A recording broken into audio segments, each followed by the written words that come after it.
Como se precaver com os falsos ensinamentos bíblicos que vêm dos falsos mestres?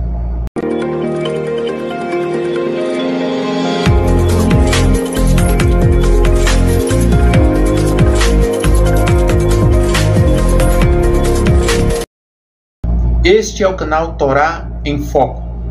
Temos aqui a responsabilidade de levar você a compreender os textos sagrados, sempre utilizando o método de entendimento judaico, que é a forma mais segura de compreensão das escrituras sagradas, já que as mesmas foram escritas dentro de um ambiente semita.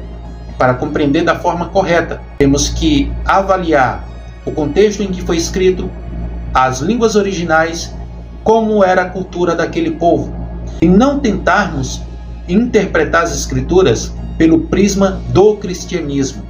Para te fundamentar nesse estudo que eu quero te passar, vamos começar com um texto das escrituras sagradas que foi falado pelo próprio Senhor Yeshua e relatado pelo apóstolo João e Yohanan, que diz o seguinte: em verdade vos asseguro, aquele que não entrar no aprisco das ovelhas pela porta, mas sobe o muro à procura de outra passagem, esse é ladrão e assaltante. Aquele que entra pela porta é o pastor das ovelhas. Para esse, o porteiro abre a porta do aprisco, e as ovelhas ouvem a sua voz. Ele chama cada uma das suas ovelhas pelo nome e as guia para fora. E depois de conduzir para fora todas as que lhe pertencem, vai adiante delas, e elas o seguem, porque reconhecem a sua voz. Todavia, de modo algum, seguirão a um estranho. Ao contrário, fugirão dele, porque não conhecem a voz de estranhos. Yeshua falou de forma proverbial, mas eles não compreenderam o significado do que lhes havia falado. Yohanan, João, capítulo 10, do versículo 1 ao 6. Como está escrito aqui nessa passagem, o grande problema daquela época, no que diz respeito às ovelhas, é o mesmo problema dos dias atuais. Eles não entenderam o que Yeshua quis dizer. Por não conhecerem os ensinamentos bíblicos, é que muitas pessoas vivem orquestradas pelas notas dogmáticas da religião. Os apóstolos naquela época já alertavam o povo sobre os falsos profetas, pastores e mestres, a qual ensinavam dogmas ou doutrinas de demônios. Hoje não é diferente. Os tempos mudaram e os falsos ensinamentos nunca estiveram tão explicitados como estão nos dias atuais. E como se precaver contra esses falsos mestres e os seus ensinamentos? Apesar de tantas divisões e subdivisões, o cristianismo ele continua exatamente o mesmo. A ruptura denominada Reforma ou Protestantismo são filhos da Igreja Católica Apostólica Romana que sobreviveu. E por questão de sobrevivência, se acautelou de algumas pequenas exceções, se diferenciando da mãe romana por alguns pequenos aspectos. Das exceções e das igualdades do cristianismo, protestantismo e cristianismo católico é que a salvação é dada através da graça e bondade de Deus, na qual cada pessoa se relaciona diretamente com o seu Criador, sem a necessidade de um intermediário. Ainda há aquelas que afirmam serem os seus pastores, um sumo sacerdote, intermediário do homem com Deus.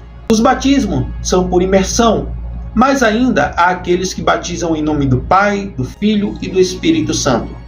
Ainda assim, se analisarmos com mais cuidado as formas do evangelismo, protestantismo, que sejam eles pentecostais ou neopentecostais, ortodoxas ou históricas, podemos assim dizer que, apesar dos evangélicos em geral discriminarem a Igreja Católica, ainda assim suas doutrinas não diferenciam do catolicismo romano. A Igreja Católica ainda é a Igreja Mãe, ainda que separados. Aqui vai mais um texto onde já naquela época, como já falei, os apóstolos revelavam sua preocupação com os falsos ensinos que já haviam sido introduzidos dentro das comunidades messiânicas. Assim como no passado surgiram falsos profetas entre o povo, da mesma forma haverá entre vós falsos mestres, os quais introduzirão dissimuladamente heresias destruidoras, até o cúmulo de negarem o soberano que os resgatou, atraindo sobre si mesma repentina destruição. Muitos seguirão seus falsos ensinos e práticas libertinas, e por causa dessas pessoas haverá difamação contra o caminho da verdade.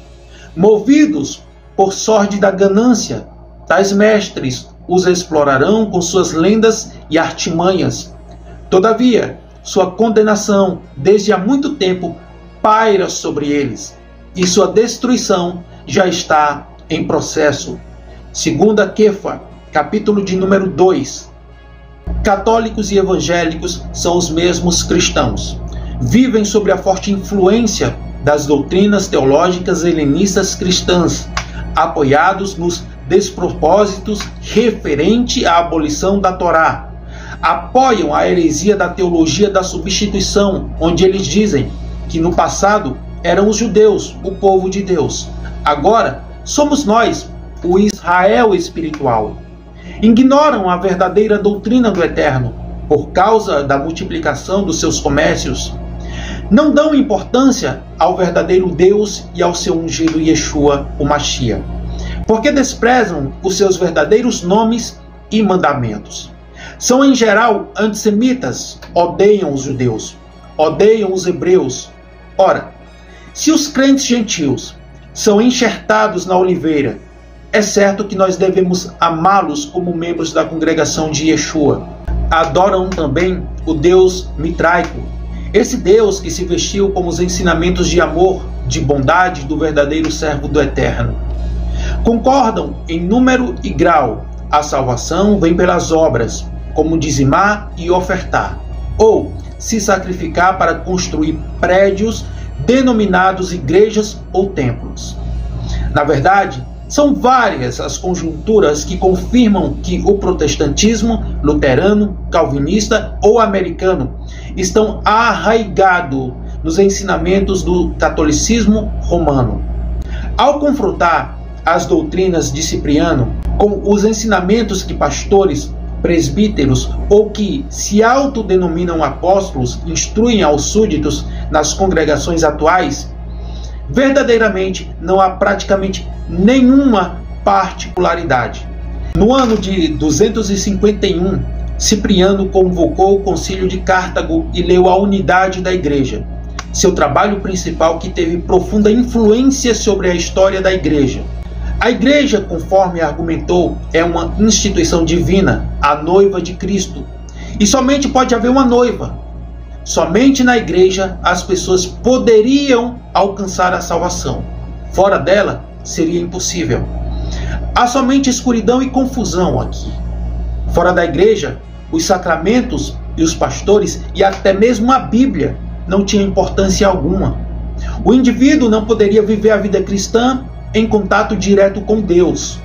Ele precisava da igreja, uma vez que Cristo estabelece a igreja sob a autoridade de Pedro, que é a pedra. Cipriano disse que todos os bispos eram, em certo sentido, sucessores de Pedro e, portanto, deveriam ser obedecidos. Embora não declarasse que o bispo de Roma estava acima dos outros, Cipriano via o episcopado como especial em razão da conexão de Pedro àquela cidade. O bispo era capaz de determinar quem podia fazer parte da igreja, o que, com efeito, é o mesmo que ter o poder de dizer: você está salvo, você não está salvo. Em vez de confiar na obra do Espírito Santo, aquele que pertence a Deus, por meio da igreja como um todo, Cipriano deixou implícito que o Espírito Santo trabalhava por meio dos bispos. Cipriano difundiu a seguinte ideia: que relação existe entre os membros da igreja e seus líderes? De que maneira a igreja pode disciplinar os seus membros? Essas são questões que a igreja deve abordar em qualquer época. Na época de Cipriano, os verdadeiros servos de Deus eram perseguidos pelo imperador romano, chamado Décio. Os que se rendiam e proferiam essa declaração passaram a ser conhecidos como lapsi. Os cristãos que se mantinham firmes, denominados confessores da fé. Normalmente desaprovavam os lapsi. Desse modo, o concílio de bispos estabeleceu regras rígidas em relação à admissão dos crentes proscritos na igreja. Diante dessa disciplina, um sacerdote chamado Novato deu início a uma igreja rival que oferecia admissão facial aos lapsi. Cipriano não conseguia suportar a divisão. Ele acreditava que os cristãos dedicados deveriam passar pela penitência para provar-se em sua fé. A penitência era composta por um período de tristeza verdadeira, depois do qual a pessoa poderia participar novamente da ceia do Senhor. Depois de o penitente ter cumprido o seu tempo, ele comparecia diante da congregação, vestido de saco e coberto de cinzas, para que os bispos pronunciassem o perdão devido a ele. Cipriano via isso como um sistema graduado. Quanto mais grave fosse o pecado, mais penitência a pessoa precisava cumprir. Sua ideia tornou-se popular e passou a ser um dos mais poderosos e às vezes mais abusivos também. Métodos de disciplina da igreja na Idade Média, alguns homens incrivelmente gananciosos e imorais exerciam o ofício de bispos, usando em benefício próprio em vez de cuidar dos assuntos espirituais. A estrutura hierárquica que criou a união também provocou uma enorme divisão entre o clero e os leigos. Cipriano, que é chamado de Tárcio Cecílio Cipriano, passou para a história não apenas como santo, mas também como excelente orador, e ainda considerado um dos padres latinos. A principal fonte sobre sua vida é a obra Vida de São Cipriano, escrita por seus discípulos Pôncio de Cartago.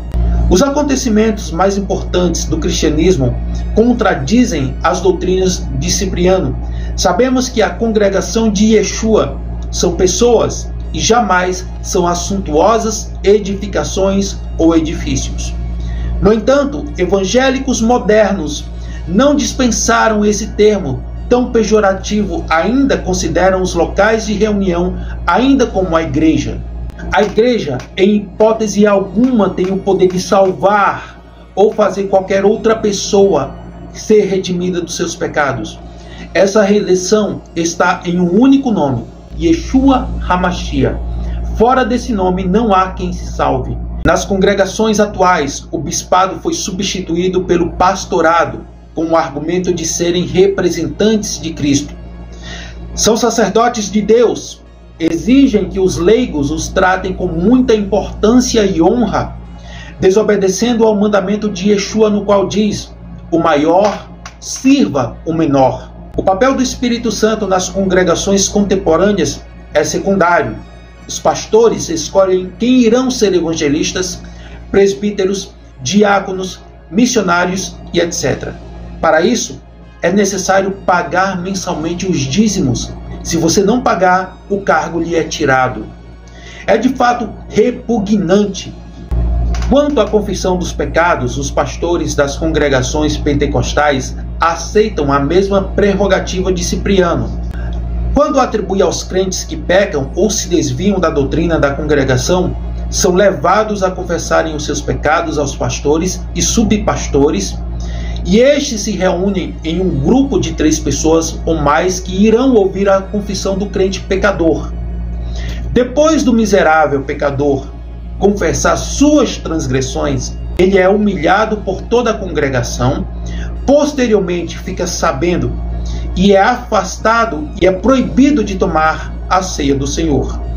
Se o pecador canta, prega, evangeliza, ensina ou ora, devido ao delito do pecador, por período de tempo, não pode mais fazer tais atribuições. Não vestem saco como Cipriano sugeriu, mas ficam no banco para expiarem os seus pecados. Quanto ao tempo da expiação do pecado, varia conforme o ato delituoso de 3 a 6 meses. Para estes incautos, vem um questionamento: de onde vem o poder do perdão? Quem se doou para curar os pecados? São estas as tenebrosas ações que confirmam que as igrejas da atualidade não são de modo algum diferente da igreja romana de outrora. Na Idade Média, o cristianismo pagão era composto pelos bispados corruptos, falsos, desonestos e imorais. De fato, não mudou absolutamente nada nos tempos atuais.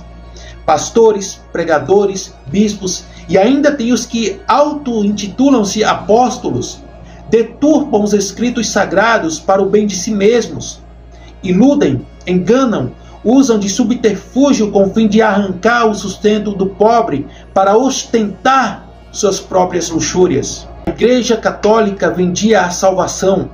Hoje, o sacerdote do diabo, cognominado líderes ou pastores dos evangélicos, vendem a prosperidade da bênção, saúde e uma vaga de emprego. Eles vendem absolutamente tudo. Estes se beneficiam da fé alheia para proveito próprio. O Deus dos protestantes evangélicos é um Deus cruel e mercenário, que só abençoa se os miseráveis enriquecer seus pastores e líderes através dos dízimos e das ofertas. Se antes a igreja romana falava assim, então logo a moeda do cofre ressoa, a alma sai do purgatório. Nas igrejas de hoje assim ensina: se não trouxer o dízimo todos os meses à casa de Deus, Deus vai colocar um demônio para devorar todos os seus bens. Quer saúde? Dê o dízimo. Quer riqueza? Dê o dízimo. Faça um voto de fidelidade. Traga a 10ª parte do seu salário, do teu 13º, do teu ticket de alimentação, do seu vale transporte. Faça uma prova com Deus. Para receber, tem que doar. Tem que doar do valor bruto recebido a cada mês, senão você está roubando a Deus. E para se manter na mídia, por querer serem famosos, usam a expressão: é preciso evangelizar, portanto precisamos de 1 milhão. Hipócritas. Pregam contra o cristianismo católico por conta dos deuses e das suas idolatrias. No entanto, são piores do que os católicos. Os corações também estão cheios de altares. São também grandes idólatras. Pegam o mandamento dos dízimos e das ofertas do que eles mesmos chamam Velho Testamento e desprezam descaradamente os outros mandamentos da Torá, dizendo assim: isso aí já passou, Jesus cravou na cruz. Não vivemos mais debaixo da lei, mas vivemos pela graça. Hipócritas. Encontramos nos cultos evangélicos as pulseiras proféticas, a aliança com Jesus, saquinhos milagrosos contendo areia da Terra Santa, garrafinha com águas do Rio Jordão, fogueiras santas, rosas ungidas, a chave que abre portas de carro, chave que abre as portas de casas, travesseiro ungido, cajado sagrado, óleo ungido de Israel. Tudo isso para a diversão cristã gospel. Também ouvimos o rock, o rap, o funk, quadrilha do Senhor e tantas outras práticas de fé abomináveis que enfadam e envergonham o verdadeiro evangelho. Ora, é a fidelidade e a confiança que é o firme fundamento das coisas que se esperam e a prova das coisas que não se veem. Judeus messiânicos, Hebreus 1, 11 e 1. Os verdadeiros filhos de Deus não precisam pagar, apalpar, amarrar para crer ou para certificar a existência do Eterno. Isso é duvidar de Deus. Deitai, pois, agora fora os deuses estranhos que há no meio de vós, e inclinai o vosso coração ao Yud-He-Vav-He, o Elohim de Israel. Josué 24 e 23. Evangélicos dizem que a Torá do Eterno é uma maldição, mas os seus líderes corromperam os dízimos, que eram alimentos, e obrigam os fiéis a pagar a dízima que foi instituída pela lei para os levitas. Entretanto, o dízimo da Torá é bom, mas o resto dos mandamentos são rejeitados. Víboras peçonhentas, lobos vorazes, aves de rapinas. Quem lhes ensinou que o dízimo é bom e os outros mandamentos têm que ser quebrados, violados? Entretanto, desprezam os mandamentos da Torá em prol dos seus benefícios. E estes cães são gulosos, não se pode fartar, e eles são pastores que nada compreendem. Todos eles se tornam para o seu caminho, cada um para a sua ganância, cada um para a sua parte. Isaías, capítulo 56, verso 11. Queridos e amados irmãos, diante de todo esse exposto aqui, eu poderia ainda falar-lhes muito mais. O que dizer daquelas pessoas que foram machucadas, feridas, praticamente assassinadas pelo sistema religioso e que hoje encontram-se em depressão, acamadas por a pressão psicológica, por palavras de maldição proferidas por líderes religiosos quando são confrontados com o ensino que eles pregam. Pois é, meus irmãos, mas há uma profecia onde o Eterno buscará todas essas ovelhas feridas que foram machucadas, aterrorizadas psicologicamente. E o próprio Deus irá curar essas feridas. Mas o próprio Deus vai atrás de cada um desses líderes, cada um desses falsos profetas, pregadores, professores e mestres, que, para o seu benefício próprio, feriram essas pessoas e deixaram-as largadas no meio do caminho. Se você achou importante essas informações, eu quero pedir para você que se inscreva no canal se não é inscrito ainda, compartilhe o nosso conteúdo. Vou deixar também aqui o número do nosso WhatsApp. Se você tiver interesse de fazer parte do nosso grupo Torá em Foco, onde passamos instruções importantes sobre as Escrituras Sagradas, sobre a forma correta de entendimento bíblico, sem nenhuma influência religiosa. Desejo que o Eterno possa te abençoar, em nome de Yeshua HaMashiach.